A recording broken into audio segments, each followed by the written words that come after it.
Salut, ici Maps! Aujourd'hui, je vous parle du livre Dissidium, qui est le deuxième tome de la série Le Royaume de l'Hiver, série écrite par Cynthia Carbonneau.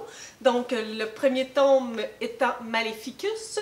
J'ai déjà fait une critique de Maleficus sur ma chaîne, donc je vous recommande d'aller voir la critique du premier tome avant de se lancer dans le deuxième tome. Et avant même que je fasse le résumé du livre du deuxième tome, je veux juste vous dire que il y a beaucoup de choses qui se passent dans le premier tome et ça a beaucoup d'impact sur le deuxième tome. Donc forcément, juste écouter le résumé du deuxième tome est comme un gros spoiler du premier. Donc si vous restez avec moi pour cette vidéo-là, tant mieux, mais il faut que ça ne vous dérange pas qu'il y ait des spoilers du premier tome. Vous devez être conscient que je peux pas faire autrement en vous parlant du deuxième tome que de spoiler des choses qui se sont passées dans le premier parce que ça a un impact direct l'un sur l'autre. Il y a des séries que c'est pas aussi important, mais cette série-là se l'est énormément. Donc j'y vais, si vous êtes encore là, c'est parce que vous avez accepté. Dissidium, c'est le deuxième tome, comme je vous disais, de cette série Le Royaume de l'Hiver.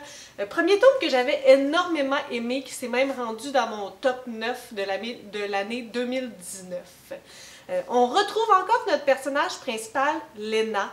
Lena qui, dans le premier tome, a passé de servante à la fin du premier tome, régente du Royaume de l'Hiver. Donc c'est là qu'on la retrouve. Lena est maintenant rendue régente du Royaume de l'Hiver, dans un continent où il y a trois royaumes qui sont très souvent en bataille, en guerre, donc le Royaume de l'Hiver, le Royaume Blanc et le Royaume des Neiges.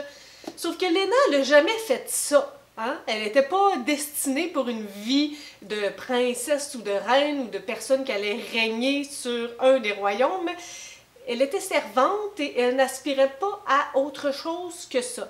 Premièrement à cause de ses origines, mais deuxièmement parce que, c'était correct comme ça, t'sais. Donc là, aujourd'hui, elle est dans une drôle de position qu'elle n'a pas demandé et dont elle n'a pas les aptitudes non plus. Ce continent-là étant trois royaumes assez sanglants, en tout cas particulièrement le royaume de l'hiver et le royaume des neiges. Dans le premier tome, on a vu que ça se tue, ça fait des complots, ils sont vraiment sanglants, vraiment violents. Et Lena, toute douce et toute pacifique, elle est vraiment comme un mouton entouré de loups. Ben, le mouton, il a peut-être une couronne sur la tête, sauf que les loups se demandent ben gros que c'est qu'elle fait là.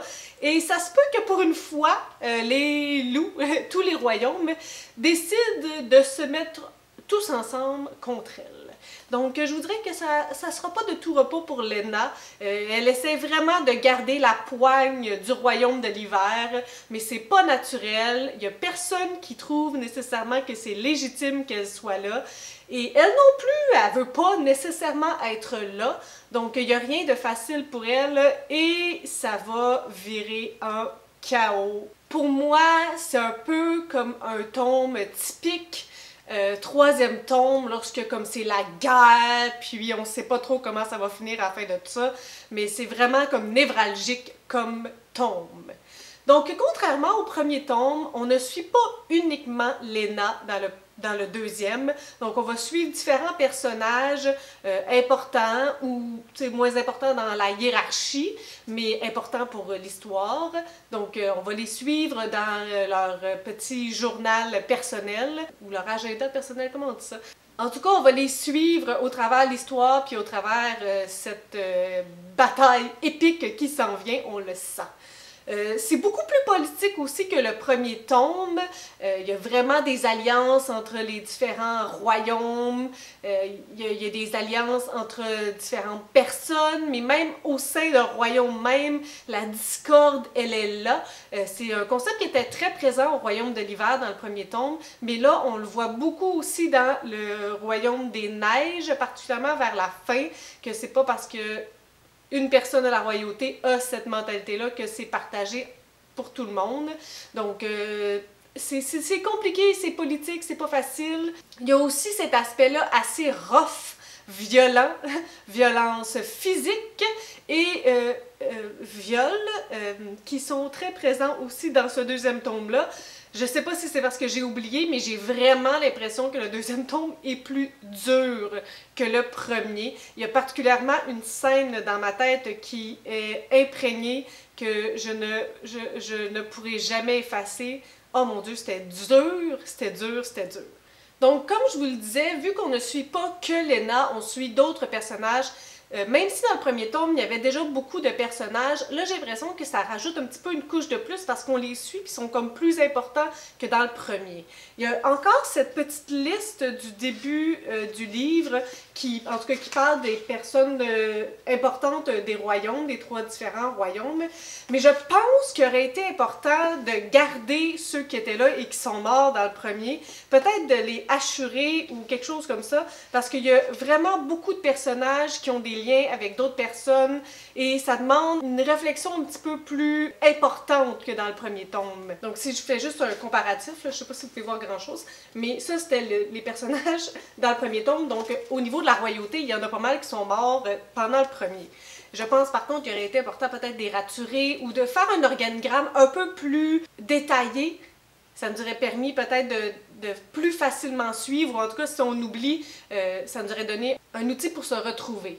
Par contre, il y a un effort qui est vraiment fait de la part de l'autrice. Elle ajoute souvent le nom du royaume à la suite du personnage pour nous faciliter ces liens-là. Pour ce qui est de notre belle Lena, je trouve ça vraiment super intéressant que ça ne soit pas facile pour elle, les nouvelles responsabilités qui lui sont demandées. Parce que souvent dans des histoires comme ça, lorsqu'il y a un personnage qui passe d'un état à un autre, d'une profession à un autre, lorsqu'il est un peu chosen one, ben, c'est souvent super facile, puis c'est pas très réaliste, tu sais. Elle était servante, en quoi être servante, ça lui aurait donné toutes les aptitudes pour bien diriger un royaume.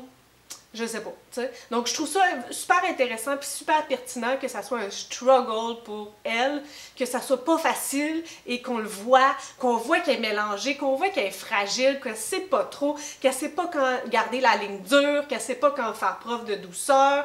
Donc, puis que ça la remet vraiment toute pognée à l'intérieur d'elle parce que c'est pas naturel et qu'elle a pas été élevée pour ça, qu'elle n'a pas nécessairement de connaissances non plus, et qu'elle ne correspond pas à la mentalité qui était là auparavant, assez sanglante et vicieuse. Faut que je vous parle aussi de mon prince Alden. Je peux pas vous dire grand-chose, mais je peux vous dire que c'est pas son tome.